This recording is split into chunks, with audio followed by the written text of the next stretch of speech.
right, so coming in the next couple of weeks, we're gonna be starting to create the volume 2 videos of a lot of clips done, like POI volume 2, entries volume 2, structural volume 2, and all this, okay?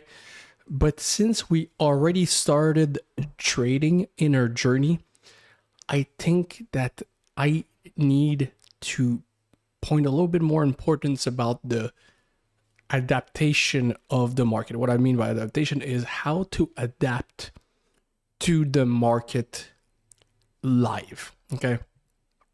I know entries are cool, but I think it's more important to understand and adapt because you can start the day respecting a bias, let's say, if your structural expectation, if the liquidity is built to the upside and everything makes sense to continue, then you're looking for buys. But how can you do like me and completely switch your bias and go into, let's say, sells, right? And I'll teach you exactly what you should do. And it's very important to focus during this call because I might get lost because I'm trying to unmix my brain and into giving you a real thought process.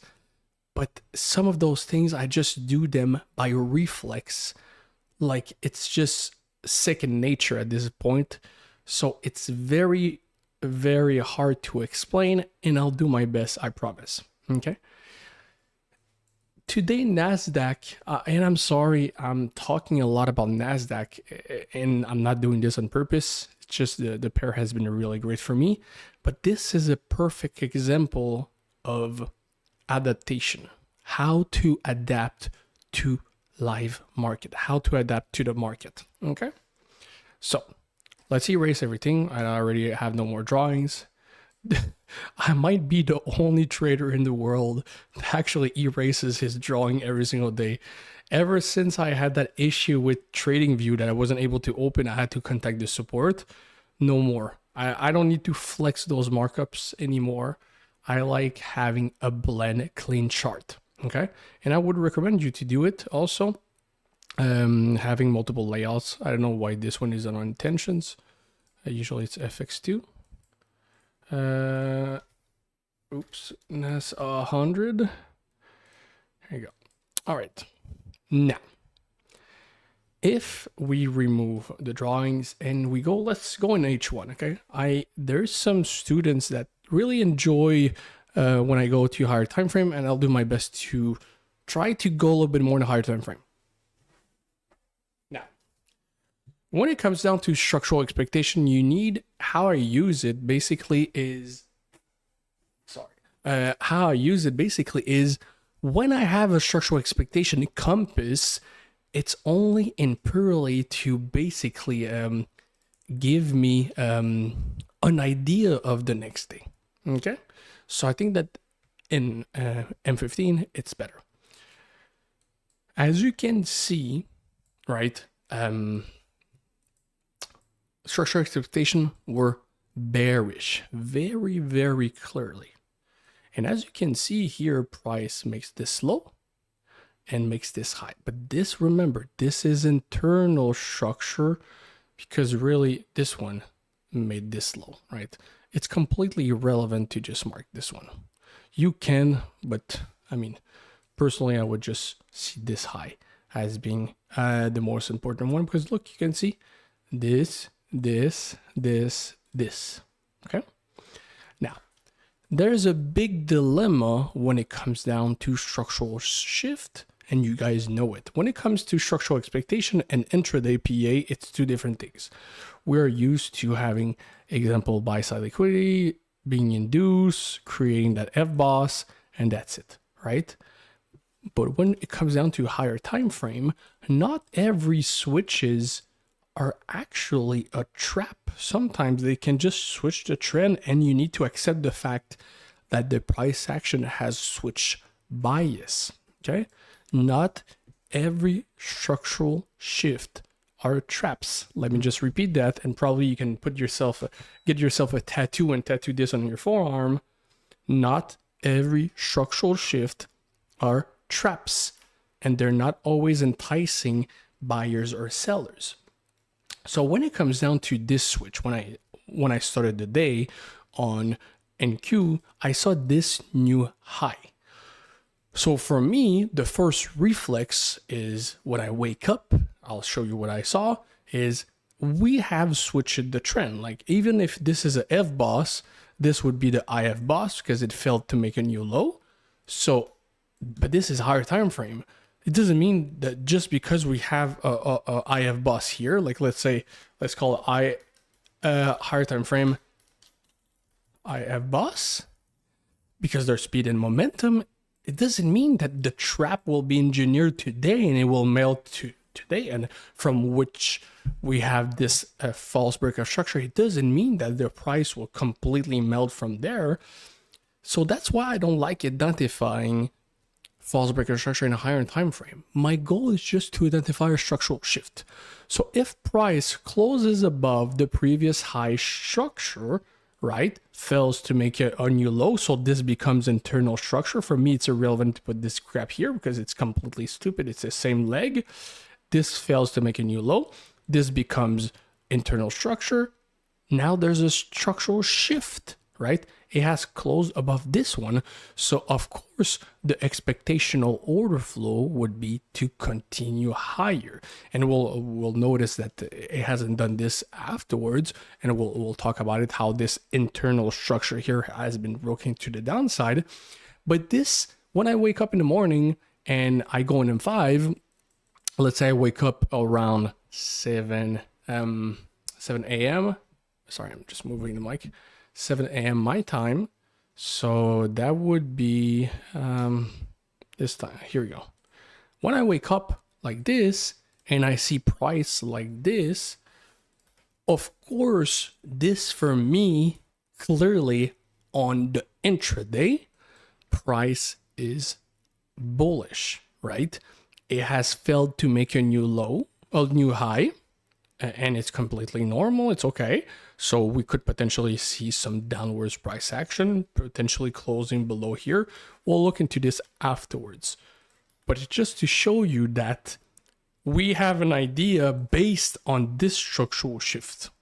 Since this switch, it's normal that now we're moving from sell to buys, okay? So when I wake up in the morning, the first reflex I have, of course, is to, sorry, I had an issue in my mouse. I had to pause the video. So the first reflex that I have is when I have this huge push, right? When it comes down to structural expectation, we are bullish, right?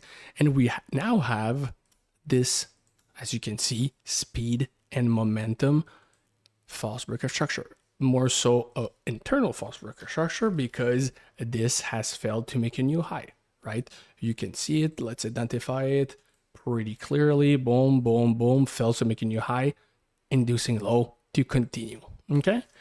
It's not an inducement of liquidity because this hasn't made a significant high. This has caused a structural shift. And you can see the speed and the momentum, right? Now price pushes, and here's the SMT at Asia high. When you have a false breakout structure like this right after Asia, it's actually nice because automatically you already know that Asia high is most likely, if there's a POI, it's most likely an SMT. So it adds even more weight into the liquidity of this, right? Oops. There's an important topic that I want to talk about is relevance in liquidity. So a lot of people get confused on liquidity, all right? I'm just going to do a little pep talk about that, okay? So I will give you guys the example of the equal lows, equal highs that I like to talk about. Let's expect this is equal highs. Now we have that push, right? Price is pushing. Then imagine price comes back, takes this liquidity, gives you an entry to continue lower. These were the equal highs with the liquidity, right? they have the enticement low, even a little break in retest, and then with speed and momentum, price takes this liquidity, gives you your entry, and then it doesn't reverse. It goes into the same planned direction that was already planned, but they require liquidity to continue to the downside. And let's check the same type of example, but without relevance and liquidity. So let's do this, like this.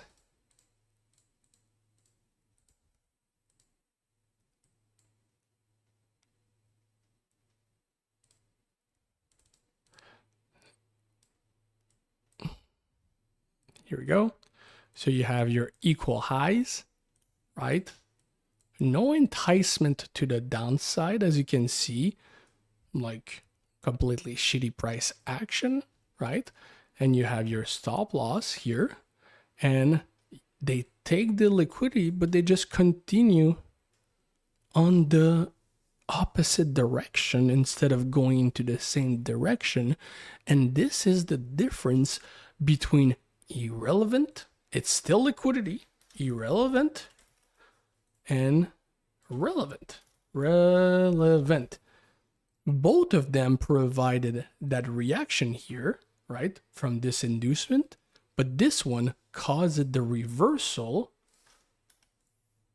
and the trade away, and this one only was a pullback to go into, let's say, a decisional POI, and then with a relevant break of structure, and just continue to the opposite side. How many of those trades have you tried to do this like this and take a short and be destroyed, right?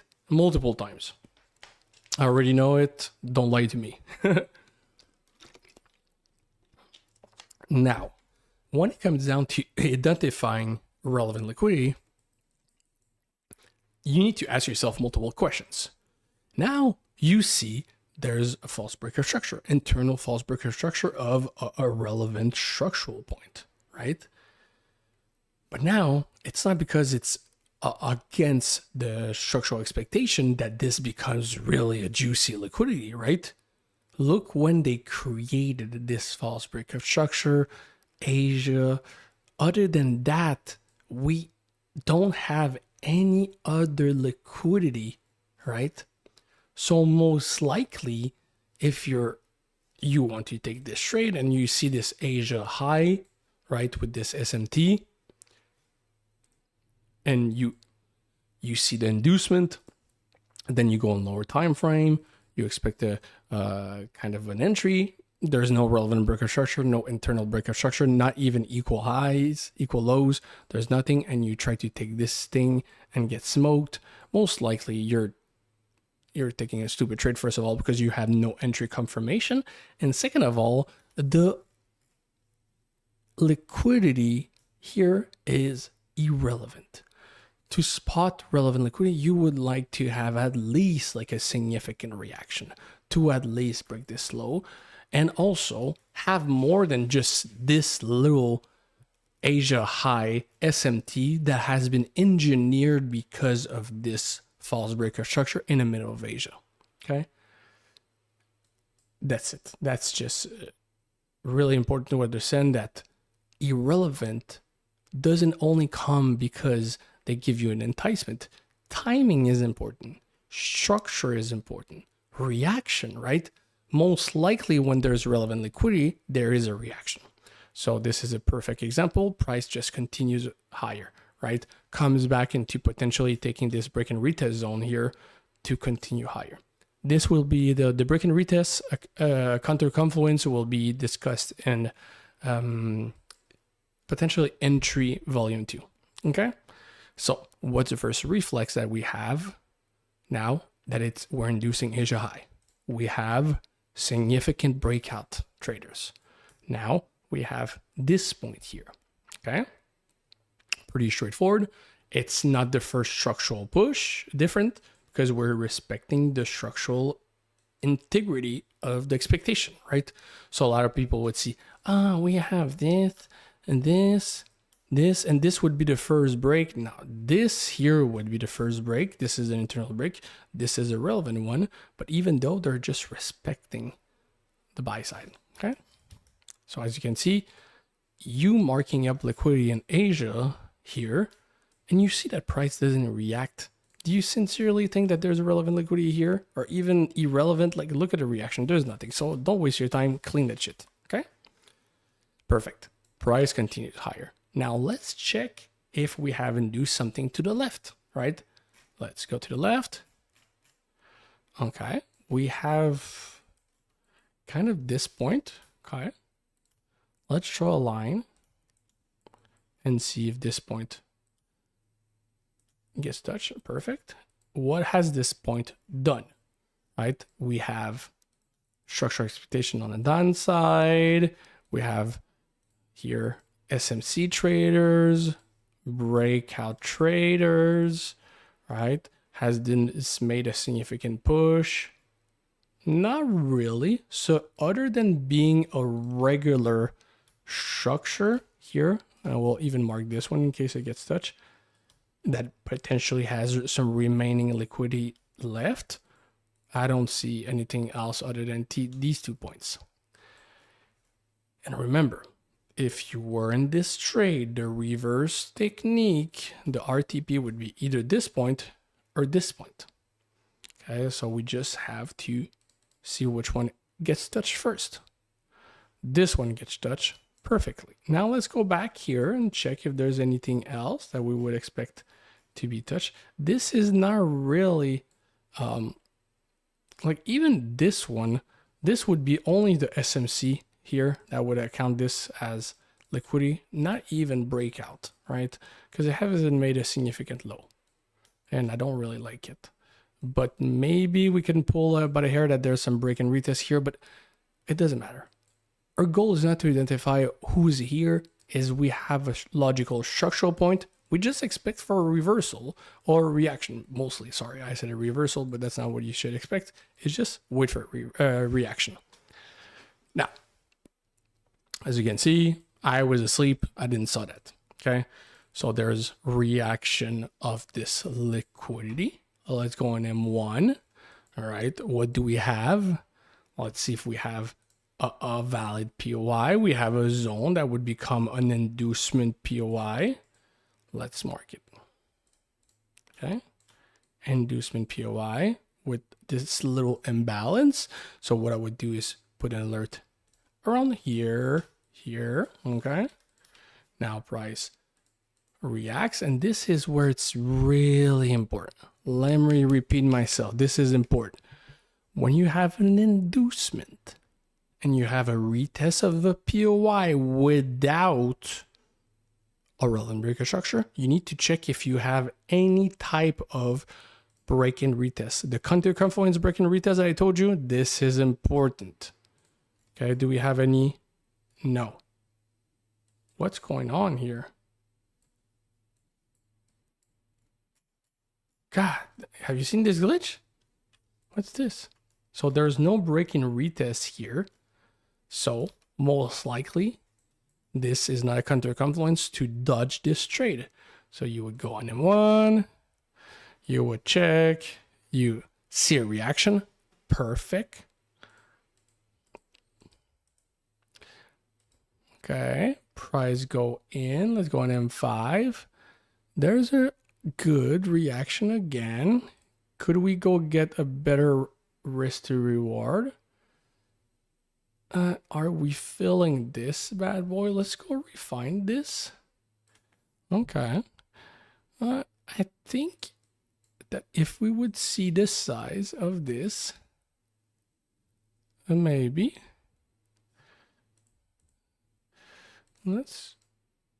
If it would come back, I think I would be taking this one here, like such. Let me just check here on the M5. Let's cover a little bit of this imbalance. I think that this would be what I would do. And let's go check. Here we go. Okay. Good. So I'll teach you this technique later on in a future video. It's a little bit more advanced, but it's so easy. Like a baby could understand what I'm doing here. And this is an optimization of the stop loss. I'll show you this in a future video. Now, Now this is done.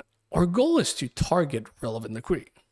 And of course, we know for a fact that we have relevant liquidity here, right? So of course, our most probable TP would be there. This would be our M1, this would be our M2, and this would be our M3, right? I'm going to remove them, but you get the idea. And this is where everything went south when I started trading. I wasn't in this short because I was sleeping. Remember, I wake up at like 13, but I want to show you the whole day. Even with all my experience, I still do mistakes, but I adapt and I always win. I rarely lose, but I almost always win. Now let's go. We do this. Okay. M2 is touched. I need you to pay attention to what happens here.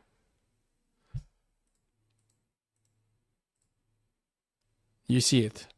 Break and retest traders. New structural high. Potential false reaction. Right? Of those break and retests. Adding liquidity here. Now price starts playing, creates those break and retest traders again. Right, breakout, break and retest here. We add liquidity here. So we didn't have liquidity on the first break. We have liquidity here. And look what happened. This is exactly why it's important to adapt yourself. Yeah, that's potentially even a break and retest that is either bigger or already got induced. So I'll keep it bigger for now if you guys don't mind. It's really ugly, but it's just to get you the idea. And this is where when I saw that, I was on the screen at this time. The first idea I had was this was relevant liquidity. But then I went into the whole, like I already told one of the members that usually the first idea is always the best one. And it's usually the fact with me is this is where you need to adapt yourself. I saw that as being relevant liquidity because of this push. But this was also an inducement that made a significant high. So I said that, oh, okay, so this is potentially a protected high, protected low. And also we have with speed and momentum and even an enticement high, potentially break-even traders, right? I'm like, okay. And I see now we are maybe creating liquidity to the upside. And as of now, we will maybe want to respect the structural expectation. So when I saw this here, this happened, right? As you can see, we have a reaction of here. Maybe, again, maybe I'm even maybe pulling things out of the bloom, but we have new trend forming. So we could have an irrelevant false break of structure. So now we have a reaction of this potential SMT. Like I said, irrelevant because it's against the structural expectation. Now we have an SMT, and this is what I saw. I saw an inducement taking this liquidity. So now it's like, okay, if there's a reaction to this liquidity, remember, I don't enter immediately from here. I wait for a reaction to the liquidity and then enter. Now I got myself in a whole loop of like, this is maybe a protected low. So maybe these guys are already out because either a protected low or break-even traders. Even though they only did an internal high, there's still a valid enticement. And this, when I saw that, and I saw price creating these kind of new highs, new low, whatever, this is where I entered. This was the news, and this is where I entered. Okay, so here we go. This is how I entered. Let's see, like this. And remember this, and my RTP was here.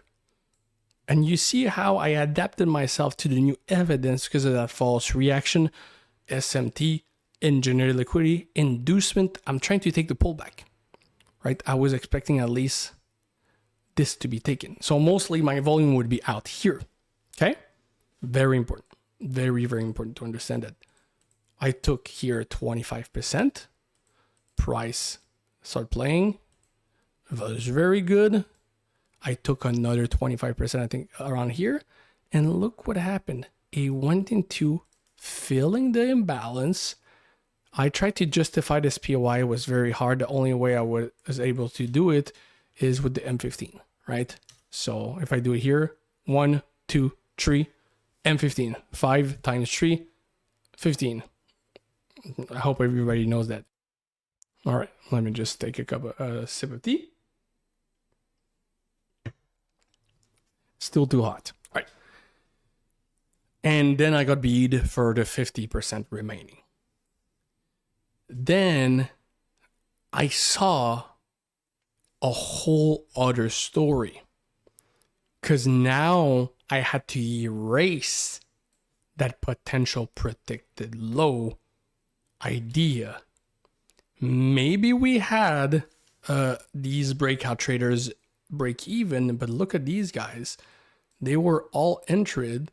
We have no idea of how much they're able to hold on into this liquidity. And then I was like, it doesn't make any sense.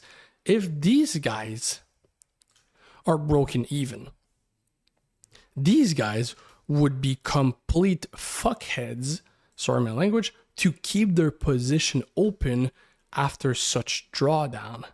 So now I went back and said, this is potentially not no relevant liquidity. Still liquidity, but irrelevant.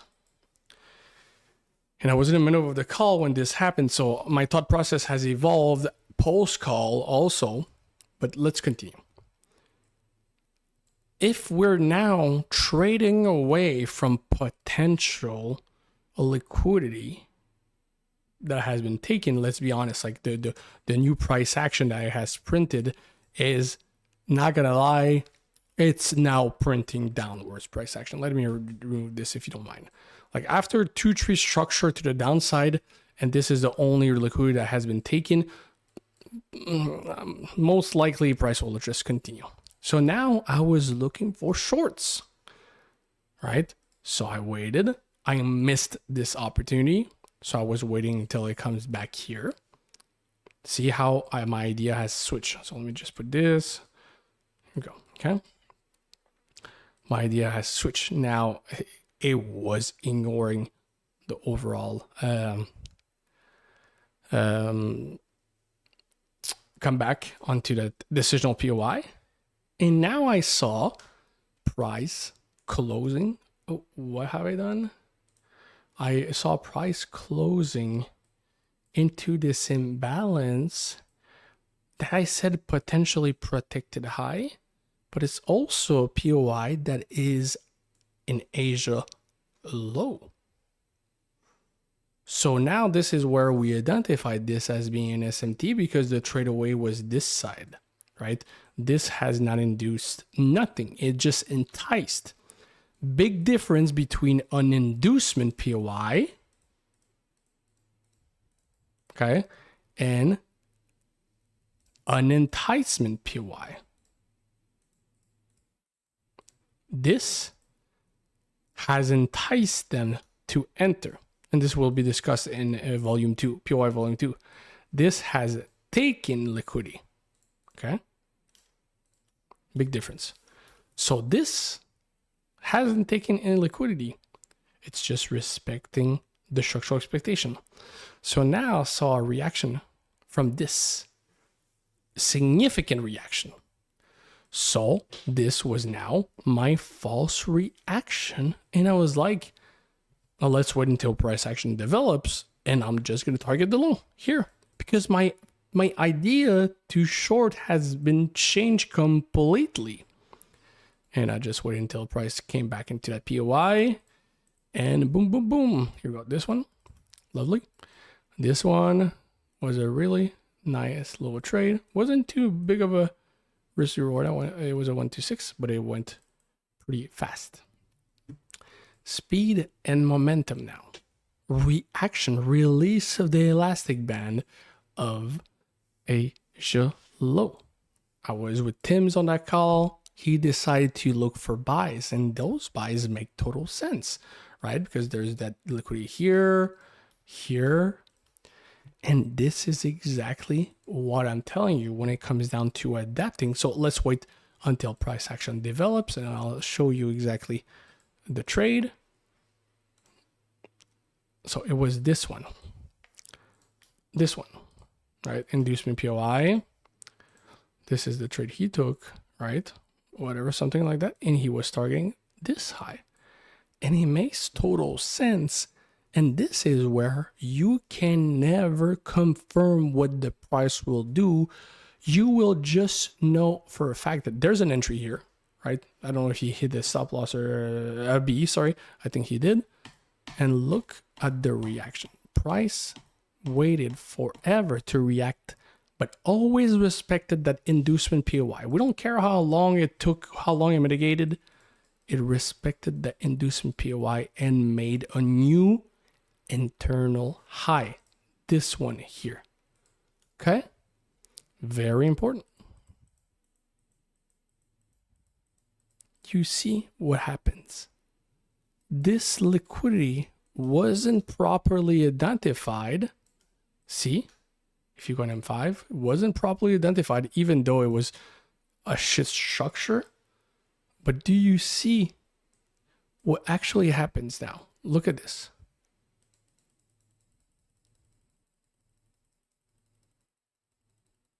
Do you see it when they take this liquidity, creates those equal highs? I don't care. Comes back into this POI. I don't care. It doesn't matter. But look how constantly, when there's relevant liquidity, look how these POIs, inducement POI, are constantly respected. Look, now it's creating that break of structure, not coming back, pushing, faking the SMT. This is where you adapt. Faking the SMT. Why is it an SMT? Because it's below equal lows, making that new high. Trading in line with the liquidity, away from it. Now we're switching the overall trend of the day, and look how you can just enter into this false reaction POI. And that's it. What do you target? You target the low here, right? 126.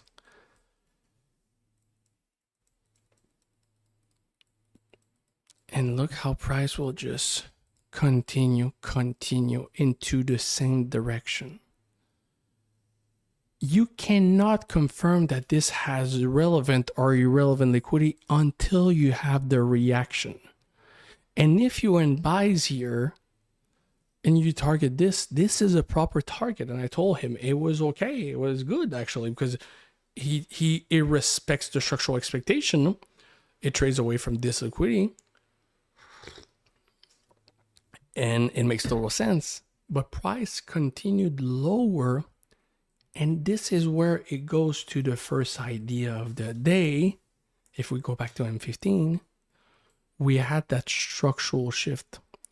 Remember, we didn't identify this as being an FBOSS in the first place. But now with price continuing downwards, maybe we can switch our thought process in calling this an FBOSS. Because now potentially price will do this and continue lower.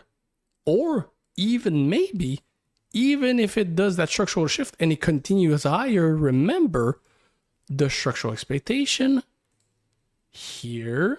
Oops. Sorry. Here. Here, here, here.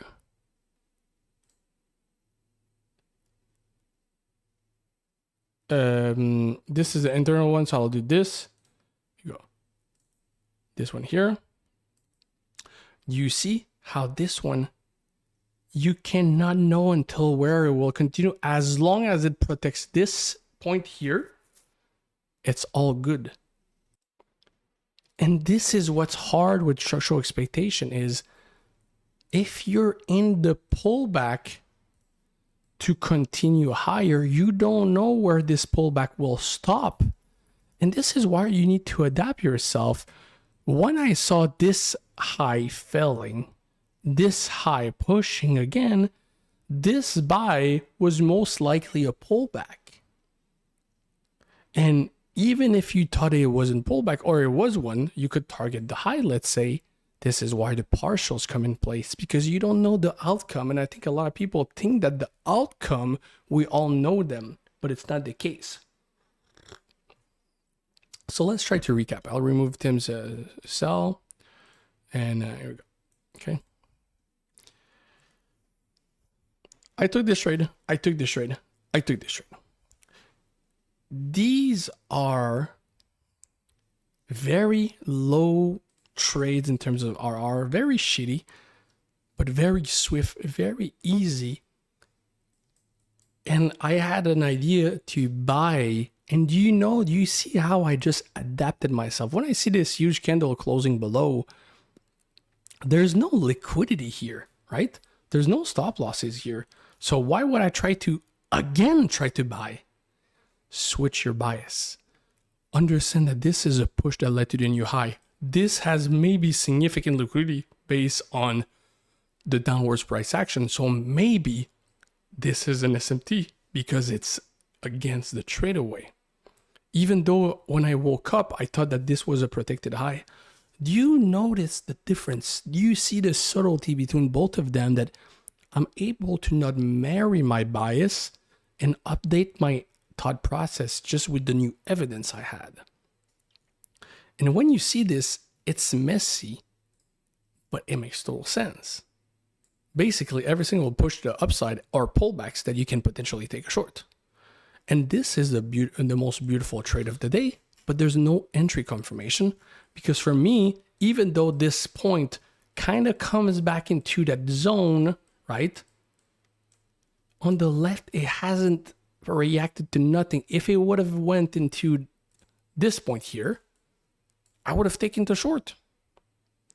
But you need to understand that it's not because there's a push that there's an entry, okay? And then I saw that. I was expecting this one to come back. It didn't came back. This one induced and continued lower. And this is why I took this one, because it came back. It pushed it into this SMT. Why is this an SMT? Because of those equal lows, relevant liquidity here. False reaction into the trade, into the push, right? False reaction here also. To repeat myself into the false reaction and just make sure that you guys understand, the false reaction is a reaction of a retail entry. And you want to trade into their stop losses when you're trading in line in a way of the liquidity. So remember, when you have, let's say, a significant inducement of previous day, and now you had those false reaction, this enticement low comes into this enticement POI, and you target higher, right? Why? Because you trade the false reaction of those equal highs. Why? Because the relevant liquidity has been taken here, and this is the most logical trade away of the day, and you're just trading in line with it. I know it's a lot of information, so I might stop now. The video is about 40 minutes already. But this is a video I want you guys to watch multiple times and start by focusing on understanding the structural expectation of the day. Then identify the liquidity and adapt yourself based on the reaction of those liquidity. A lot of you are struggling right now because you're looking for trades. You're not analyzing and accepting the PA as it comes. And it's very important to know the difference. Accept the PA, accept the liquidity, accept what it's doing. Instead of trying to force trades, let the trade come to you. Don't worry. If a trade is highly confirmed, these are not highly confirmed trades, just so you know. If trades are highly confirmed, you will have multiple times to enter. And this was the trade that was highly confirmed. Look how many times you had an opportunity to enter. Boom, boom, boom, boom, boom, boom, boom. You could have entered short for 12 hours long. Let's not be greedy. Look at all those POIs. Look at this. Boom, boom, boom, boom, boom. Everything. See? Nasdaq is the bomb. All right, easy. Easy. Bank 6% and all that, these bad boys. And with the Euro USD also. You get this, the difference between adjusting the BA, adapting, not and accepting the fact that we are not in control of the market's next move. We are only in control with our actions. So I hope this resonates in a lot of you guys' mind.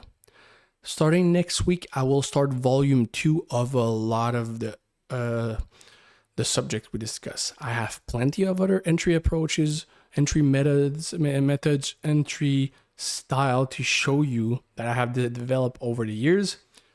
And also POI volume 2, structure volume 2. I have a lot of other subjects to say. And it's not new things. It's more so refining because you're getting more and more advanced. Now it's time to be a trader. And a trader reacts to the market. He doesn't predict the market. He only reacts. So make sure that you adapt yourself, that you position yourself, that you justify liquidity, and then you pull the trigger. Don't do it fast. Wait until there's price. See, I saw that inducement here. It took me 50 minutes to take the trade. Wait. Be patient. Patience pays off. Trust me. Trust me. All right. So I hope you guys enjoy it. If there's anything, you let me know. And catch you all in Discord. Peace.